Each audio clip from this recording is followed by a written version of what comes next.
In this video, I want to show you how to do parameter estimation in Excel using Solver. And we'll use as an example the Genuchten function, which is given here. Blow it up a little bit. So that's the function that's used in soil physics and hydrogeology to describe the water content, theta, as a function of the hydraulic head in soils. So this is a water retention function, and there are one, two, three, four different parameters: theta r, theta s, alpha, and n.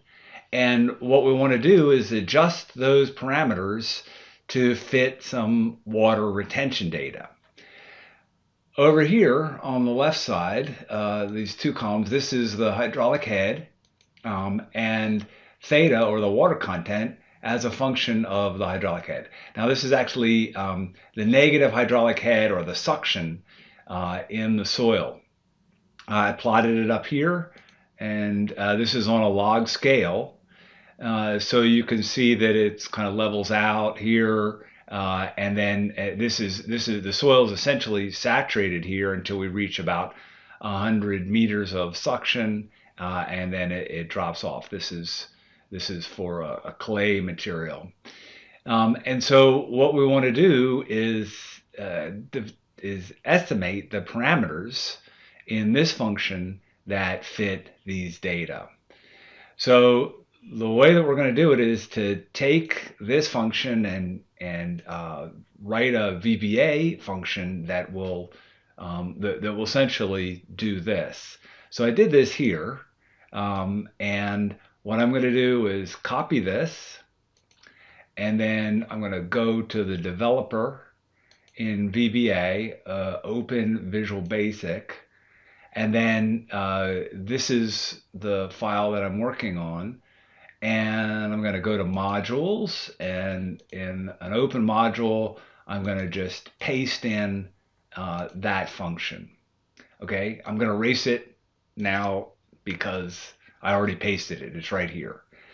Okay, now this function, if I give it h, theta r, theta s, alpha, and n, it does the calculations and returns the function, the water content.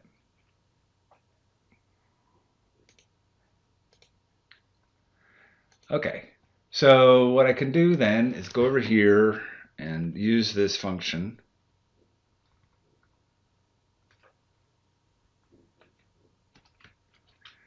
And there's h. It's going to be h theta r, which is that. I just made a little table with the functions theta s, alpha, and n. So there's the function calculated using those parameters. I'm just going to copy this down. Well, actually, before I do that, I need to lock these cells in place. So I'm going to use the $sign here.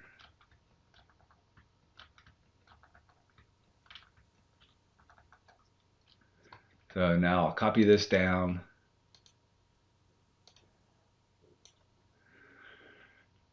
And if I just select this cell, you can see that this cell is getting incremented. These are all locked in place. And I plot it up, and there's the function with my initial estimates here. So then I made two other columns here.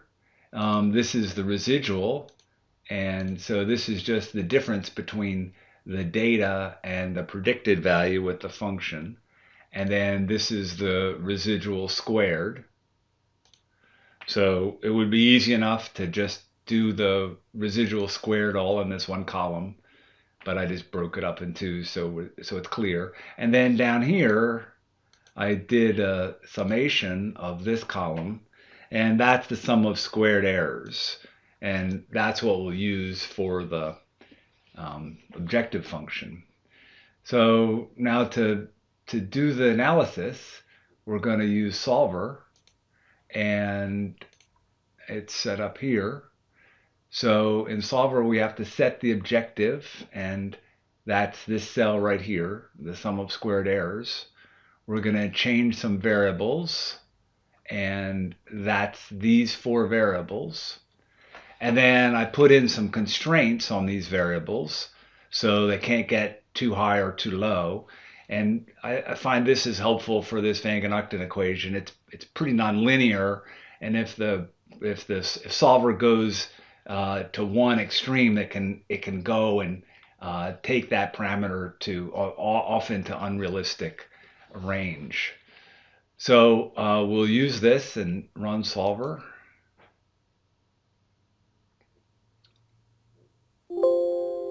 And there it's done. And these are the parameters that it came up with. And you can see here it has a prediction now. This line fits the data really pretty well. So that's an example. One of the nice things about this is that we could go in and replace these numbers here with another data set.